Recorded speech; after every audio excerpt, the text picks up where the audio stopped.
So Knob just called me down to the garage because he says he's ready to fire Danny Bonaduce.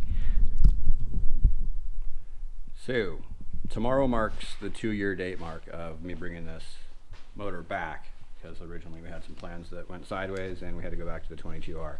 Had to go back to the 22R. So, anyway, here we are. We finally got it back in. I spent the last couple days chasing my ass doing some wiring, and like I said, a little bit more of a nightmare going from the auto to the manual than I was anticipating, honestly.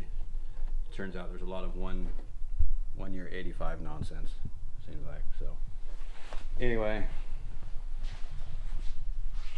I guess. Come on, do it already! Let's see if it works.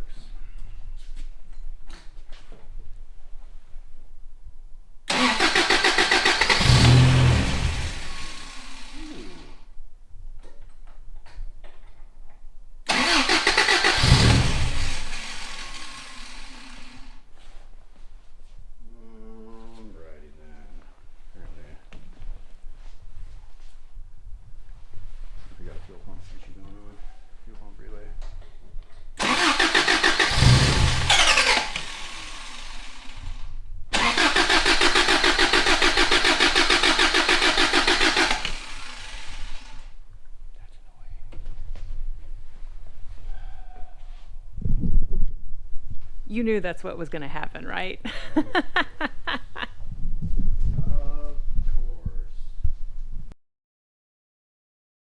Alright, so today is the day, I believe. We'll go ahead and try to fire the truck to go get some fuel, and then we will go ahead and energize the fuel system, make sure there's no problem with any of these new hoses. Just make sure I don't have any leaks, we don't need a fire. Once that's good, we will get the oil pressure up, and then we will fire it. Everything is basically plumbed in here. So we go ahead and hook up the battery, get the intake tube in, power steering cooler, get all this stuff plumbed up. This is the high pressure power steering hose that we modified, put a new end on it, and then just rerouted it nice and short. And yeah, that's it. So stay tuned, and we will get this guy fired here shortly. We're gonna get some fuel. Now in Oregon, finally in Oregon, we can self-fuel here. Self-serve, whatever they call it. So yeah, look at that, I didn't even die. That fuel's $6 a gallon, by the way. Non-ethanol, super fuel. So that's what we're putting in this guy. Last time I paid $6.50, so yay! I'm gonna go ahead and put the fluids in. We're gonna start with oil. So here's just a little tech tip. These wide mouth jugs, they actually screw right into your oil fill holder. Okay, that way you don't have to worry about knocking a funnel out of there. That was pretty handy, right? And this is just some cheap break-in oil. So when you go to do a new motor, you just want to run some basic oil in it. That way you get your rings to seat properly. You do not want to run a motor on synthetic first off, it will glaze it. What I ended up doing was I was chasing some lights on the dash. Because this was an auto, the dash is pinned differently. Apparently I missed a couple wires when I was there last time, so moved a couple wires over, got the check engine light working, and then the back door light was still on, so I was chasing wires back there like there was a signal wire grounded, turning that light on for no reason. So I went through all the tailgate again, got that all cleaned up, got the wires tied down. So for the coolant, for the time being, I'm just going to do distilled water. It's what I have lying around. And it seems like there's always issues to begin with, so I would rather have water on the floor than waste money on coolant. Normally these systems are a little over 2 gallons, I believe.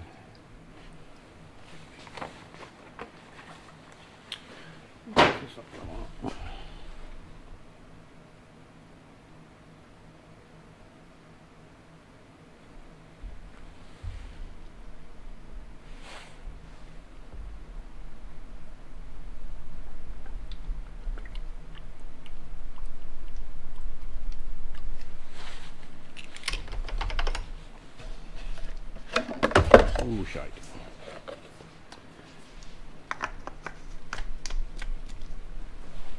Alrighty, how about some fuel? So,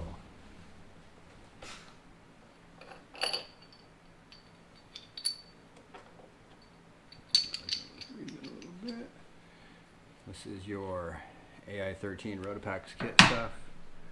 This gives you a nice metal nozzle.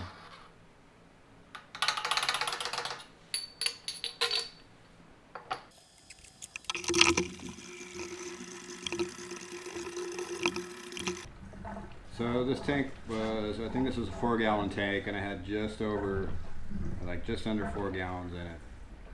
It's $22 at $6 a gallon, so almost got 4 gallons.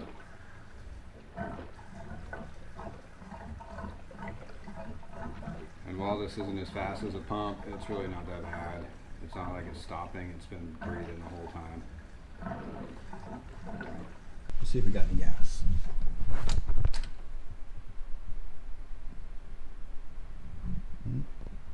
Oh, I should not plug in.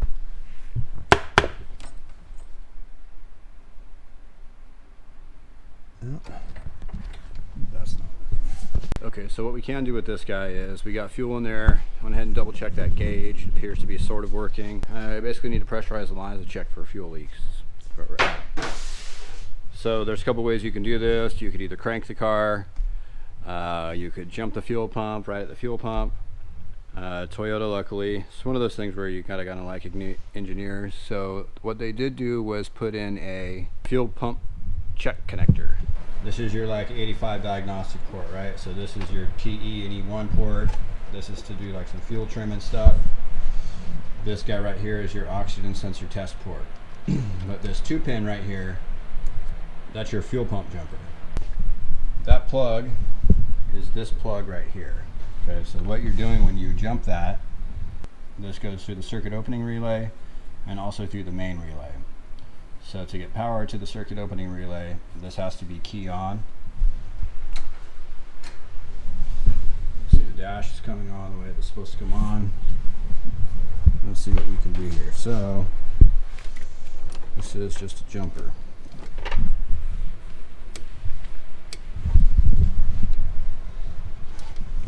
Jesus. Okay, well, I figure I may as well get you up to speed here. I've been kind of chasing my ass all afternoon with some of these wiring issues. Turns out kind of what's been going on is there's a few wires, because this is an automatic versus a manual, that they're just like in one spot over, or it's not there, or whatever, all right? But there's not really enough tech going on with this vehicle for it to be pinned differently. It's just obnoxious. So what I've got going on, and basically kind of what I want to talk about here is, so like I said, this is the fuel pump jumper, right? But it wasn't jumping my fuel pump. So what was happening is the ground was not there, which is this wire. Okay, so this ground wire is ganged into both of those connectors, and they're all touching there. Then it comes out, and it's running in this area here, right? Here's this wire right here. In there. Anyway, long story short, that wire runs from the driver fender, it runs all the way across the dash, and it ends up in this plug right here. Okay, well what ended up happening was when I repinned the plug, the engine harness side end isn't pinned in that hole. I'm going to hook this wire in to the factory wire splice. Okay, so on that note, I'm just going to have a quick little discussion right here, and this, your mileage may vary, you may have an absolutely different opinion on this, but from the time I first started working on wiring, automotive wiring I should say, I came to the conclusion very quickly that A, soldering sucks, I suck at soldering, and it sucks, period. Okay, the reason that I don't personally solder any type of wiring job is because Toyota doesn't do it, okay? All of Toyota wire joins are these. It's a mechanical splice, okay? So there's that one right there. And just another for example, since I've got this all pulled apart, here's another one right here, okay? Those are a mechanical splice. The reason I believe Toyota does that, if you have any experience with soldering wires, whenever you solder a wire, okay, you've got a little join, but whenever you solder that wire, depending on how it gets done, you've got a hard spot out past the connector, okay? So that hard spot next to a soft wire makes like a wiggle point. It makes a brittle point, all right? Plus, if the solder isn't real nice, it can get into the wire insulator around it and stuff like that. All right, so that's why I personally don't solder wires. All right, like in a guitar or something like that, I'll solder those wires because there's nothing to, you know, like you can't really quick connect inside or something like that. So there's a time and place for soldering wires. In your vehicle, harness is not one of them. Okay, so I guess kind of while we're on that subject here, I will just talk about this real quick. So everybody's seen like this type of connection setup, right? It's pretty good. These are decent. Those are heat shrinkable. It's mechanical, and then it's got a heat shrink seal on them. Okay, the downside to that is they're just kind of big and bulky, right? When you're trying to make a nice clean splice in there, they end up being bulky. So here is my workaround for that, and I've been doing this for years. It can be kind of a pain in the ass, but there's two sides of this. Okay, so generally what I'm doing is I take these cheap ass terminals like this, I just cut the barrel off of it, and then I will parallel splice just like Toyota does in there with a piece of heat shrink on there. All right, so that ends up being real nice little low profile with a nice little mechanical clamp, and it's all heat shrink. It's all nice. Like I said, it does take a little bit more time, but in my opinion, when you have a harness that's set up that way, it's all nice. You don't have any big tumors in it. You don't have like, you know, any of that crap. So that's the way I kind of recommend doing that. You could go with the other, like, you know, these are available to buy, like these butt splices are available to buy. I bought boxes of these for like a couple bucks a piece. When you go buy these non-insulated, these heat rated connections from anywhere, they're like a couple bucks a piece. Like even Waytech, all those guys are just way too much money. So that's why I do that way. Everybody's got a method to their madness. Okay, that's about as simply as I can put it. And I've been mad for a long time. So there is typically a method to my madness. All right, and that's it. So there's a couple little things that I wanted to touch on and talk about real quick because I think they are kind of important. I don't really like the piece I don't like about these, or like the kind with the plastic or any of it. When you go ahead and crimp these down, a lot of times the crimp will actually break the insulation. So that kind of defeats the point. If your crimp is breaking the insulation, right? I mean, that makes sense, hopefully. So anyway, what I'm going to do now is, since I've got this figured out finally, is I am going to splice this wire ground in. And then I'm going to go back up and tape all the shit that I've been chasing all day. Okay, so this day has been basically about detours, it seems like. Detours, black tape. Lots and lots of freaking black tape everywhere today. So, definitely some of my own undoing there. But alright, so where we were when all this other shit started going sideways was we're up to the point where we're going to take the fuel pump jumper. We have it jumpered. And we're going to turn it on and see if we can hear the fuel pump. I don't know if you can hear that, but the pump came on. So, quick little inspect. What we're doing is making sure that none of the high pressure lines are leaking. So everything all up in here looks good. Anyway, you can see it in there. Most importantly, we know how many fuel on the ground.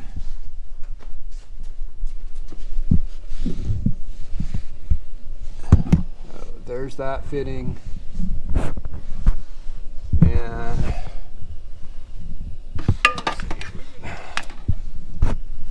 filter up there. Nothing. And then we'll make sure that the fuel rail is not puking anywhere, which it isn't. Nothing on the floor. So looks like I must know how to build Aeon lines. That's some weird and wild stuff. Tomorrow, for reals this time, I'm going to come fire this bitch in the morning. Had enough fun for like 3 days today. As much as I enjoy working on wiring, there's nothing really fast about it. And it's like, and your onesie twosie chasing wires all the way across the truck just to find out it was something you didn't plug in. So what we will do is come back in the morning and work on getting this guy fired. So that'll go a little something like, chased a little bit of wiring this morning, got the starter to hit, and so now I figured we're going to go ahead and see if we can't pump up some oil pressure here.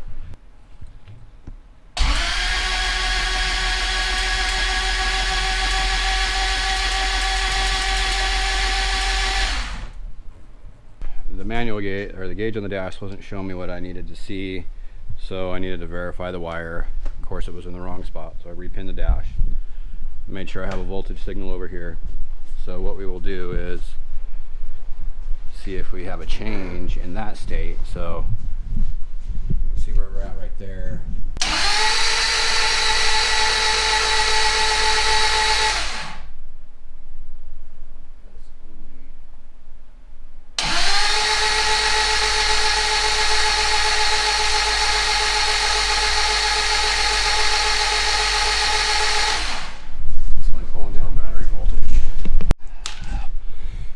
Alrighty, so I could not wait until the morning. I came out here and pulled the pump down and reprimed it. Pretty straightforward, so I'll just post a couple pics of the dude who built this motor said he put Vaseline in it, and this has been sitting in my garage for 2 years, so I assume it just melted the Vaseline out. I didn't want to take a prime, so let's give it another shot here.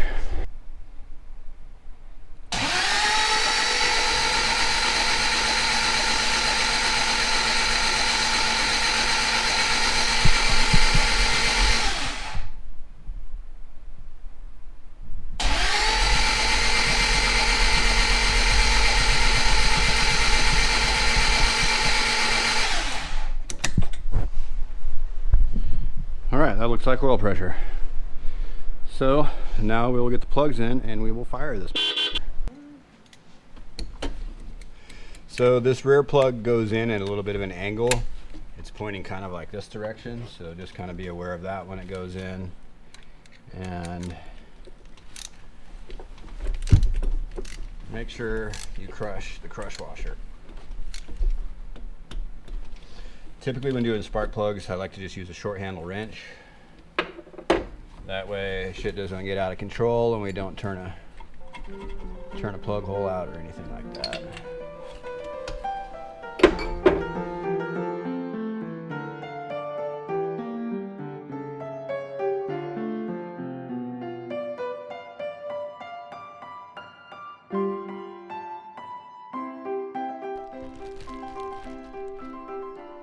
Spark plug wires.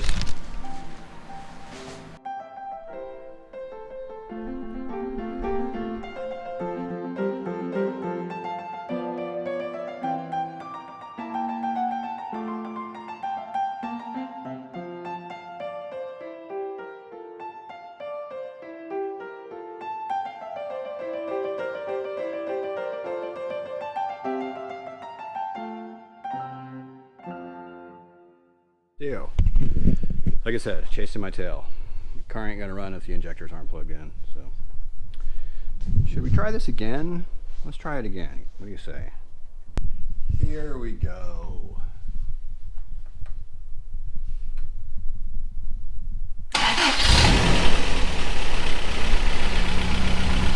There we go. That's what was supposed to happen.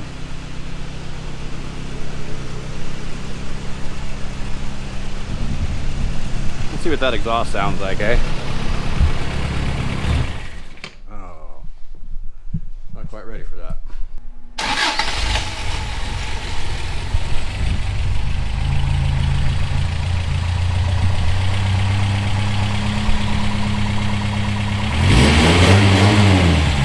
Looks like I have the timing off, which is pretty typical. Went back and double checked all my stuff. Everything seems to be doing basically what it should be doing here. So check this out.